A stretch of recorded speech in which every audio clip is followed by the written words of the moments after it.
Partiamo da questo libro, suggestivo già nel titolo, I cacciatori di Erto, alla stesura del quale ho partecipato anch'io qualche anno fa.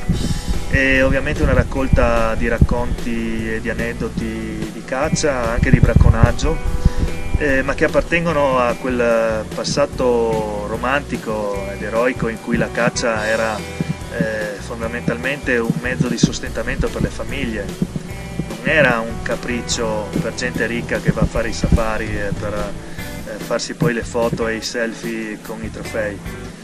È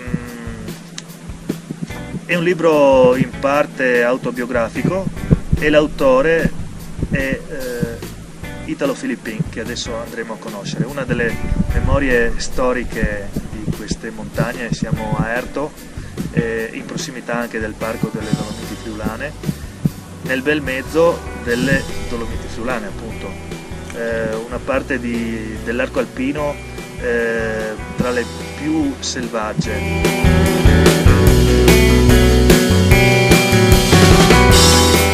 Ed eccolo qua, l'ultimo dei cacciatori di Erto, Italo Filippin. Sei come l'ultimo dei moicani. No, io cerco di sopravvivere nelle mie montagne, nei miei boschi. Ecco, abbiamo qualche anno fa scritto questo libro che raccoglie un po' l'aneddotica di Erto, sì, e di queste valli, sulla caccia e sui personaggi mitici il cui ricordo si tramanda anche oggi. Cacciatori, bracconieri, contrabbandieri, sì, da bambini tutti hanno assorbito i racconti di questi personaggi che vivevano anche ai limiti, diciamo, della società, facendo i cacciatori, perché una volta si cacciava per sopravvivenza, per avere carne anche per alimentare la famiglia, e poi tutti questi personaggi facevano anche dei secondi mestieri, anche dipende dalle stagioni. Facevano i contrabbandieri, ad esempio, qua c'è un di tabacco, vicino di tabacco e anche di sale, mi raccontavano.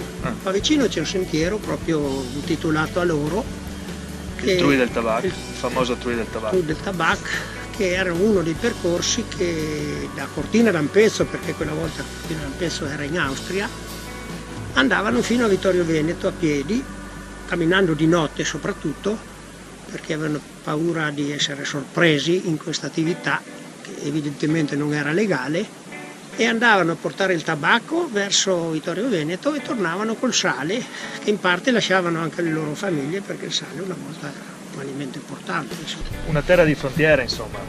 Sì. Probabilmente se Primo Levi avesse conosciuto queste montagne, il libro l'avrebbe intitolato Cristo si è fermato a Erto. Non so se è giusto definire una terra di frontiera, definiamola una terra di sopravvivenza, perché vedi anche le caratteristiche di questi terreni, di queste montagne, che non sono per niente fertili, però la gente ci viveva e era molto numerosa. Vivevano nelle forme più diverse. Oggi parliamo di questi cacciatori, bracconieri, contrabbandieri, ma c'erano anche i pastori, i contadini, i boscaioli, gli artigiani del legno, le donne che facevano quei mestieri di venditrici ambulanti, le sedonere. Si viveva come la natura ci consentiva di vivere.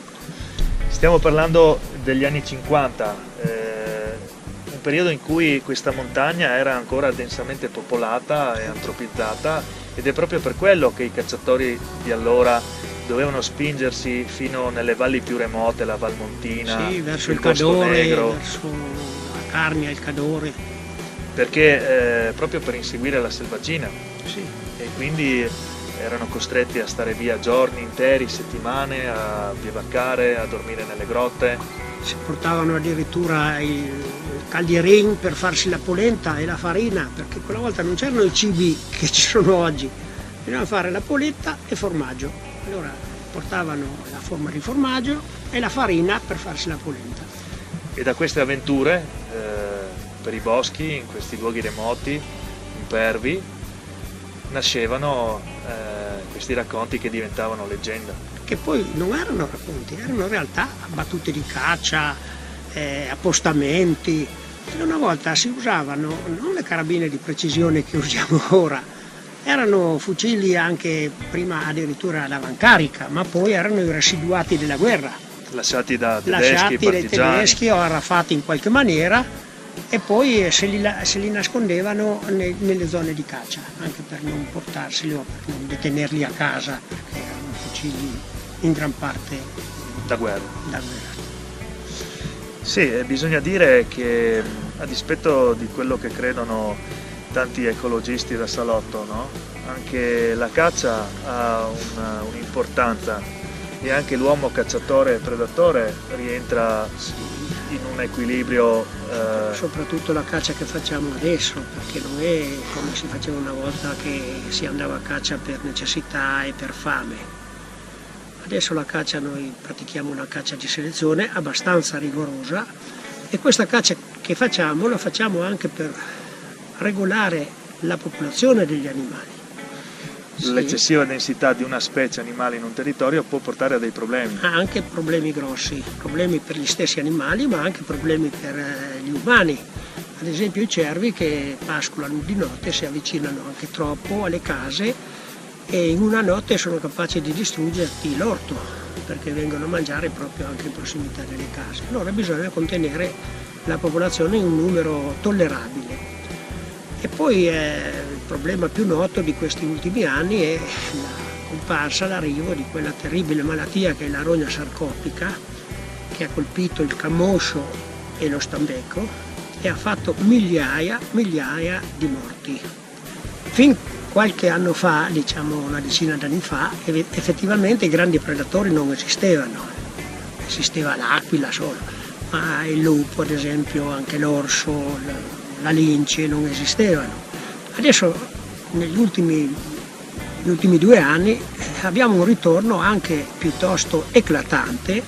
Ad esempio sta ritornando il lupo, adesso è noto che il lupo fa predazioni, soprattutto degli animali domestici o quelli che sono in semicattività. Mi riferisco alle pecore o agli asini che con un recinto elettrificato i contadini tengono così semi-libertà, e il lupo ne approfitta perché è un predatore puro. Ecco. Una volta il contadino e il pastore convivevano tutti i giorni, e anche di notte vorrei dire, con i loro animali, e li accudivano. Così in un certo senso teneva lontano anche i predatori. Adesso pretendono di avere gli animali in semilibertà con questi recinti precari. È chiaro che il predatore ne approfitta. Se no che lupo sarebbe? Diciamo che sapendo vivere la montagna, rispettandola e non depredandola, prelevando il giusto, possono trovare tante risorse. Esatto. Ad esempio, volevo arrivare proprio a questo punto. Oltre il legno, il bosco, perché c'è bosco per fare il fuoco, c'è bosco da lavoro, c'è legno da lavoro. Il famoso bosco ceduo e il bosco da lavoro. Il bosco da lavoro. E poi ci sono anche i piccoli prodotti. Ad esempio vediamo qua i funghi, che ce n'è una marea in certi momenti. Ma poi ci sono le erbe commestibili, le erbe medicinali.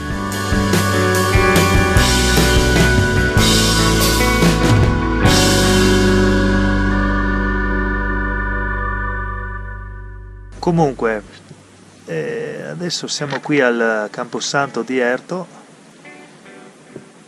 e ecco qui.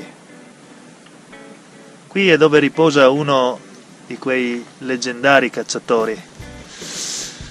Ma già dalla foto si vede che aveva tempra.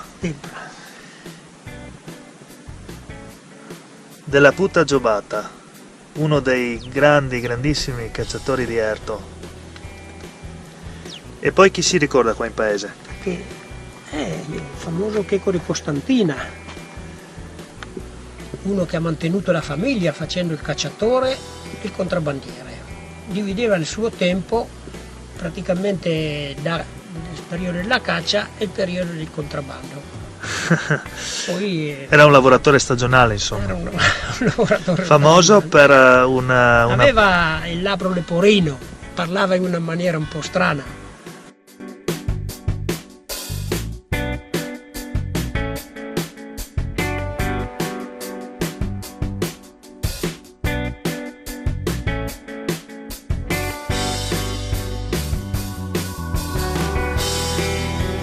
ragazzi che iniziavano ad andare a caccia, quando uccidevano il loro primo camoscio, c'era una specie di rito di iniziazione. Praticamente gli facevano mangiare un boccone di carne di fegato e anche bere il sangue. Quindi l'hai fatto anche tu? Anche tu sei passato attraverso questo rituale? Sì, l'ho fatto anch'io. C'erano gente con certi caratteri che ti obbligavano quasi a fare le cose e se non lo facevi ti buttavano con la faccia dentro nella carcassa del camoscio. Bene. Basta, abbiamo parlato anche troppo. Certo, il tempo scarseggia, quindi dobbiamo chiudere qui. Andiamo a casa che ci mangiamo una pasta asciutta da mia moglie che credo ci aspetti. Ma col sugo di capriolo però?